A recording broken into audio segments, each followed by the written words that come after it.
The first time I heard the sirens, I didn't understand their meaning.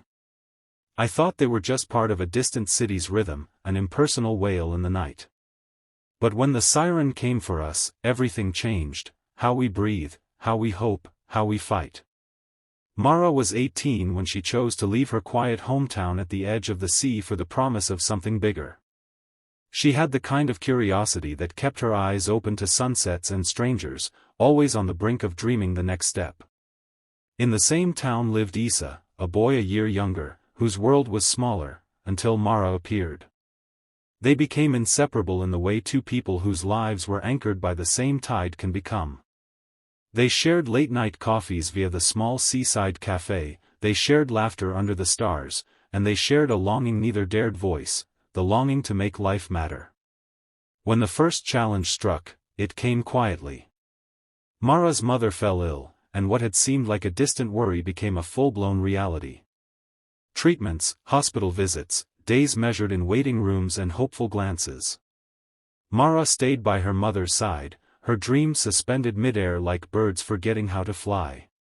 Isa tried to help. He brought her coffee at dawn, he listened to her grief in silence, but he felt powerless. He watched her shrink under the weight of responsibility, her spark dimming just when she needed it the most. Then came the second wave of challenge. Isa's father lost his job, and the financial strain that followed threatened to pull everything apart. Isa stopped visiting as often. He spent hours finding odd jobs, turning his usual brightness into a mask of fatigue. Mara noticed but didn't say anything. She was already carrying gravity of her own. They drifted apart for a while, each thinking the other stronger, each alone with their burden. During those months, Mara nearly gave in.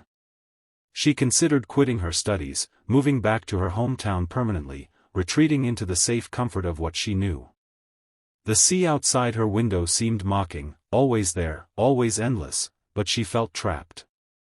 She thought maybe she had been wrong to believe life could be more, maybe this was just who she was meant to become, someone sidelined by circumstance.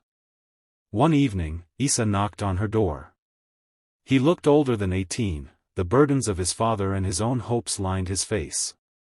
But something else was there too, a quiet resolve. "You don't have to quit," he said simply. "Not yet." And he told her what he was doing, learning new skills, working long hours, saving up for a small business. He said he believed in her. Mara felt something stir, not hope, exactly, but the memory of hope. Together they crafted a plan. Mara completed her studies part-time while working evenings at a bookstore. It wasn't glamorous, but it was something. Isa opened a small repair workshop in a dusty corner of the town. They cheered each other on, shared tiny celebrations, a repas.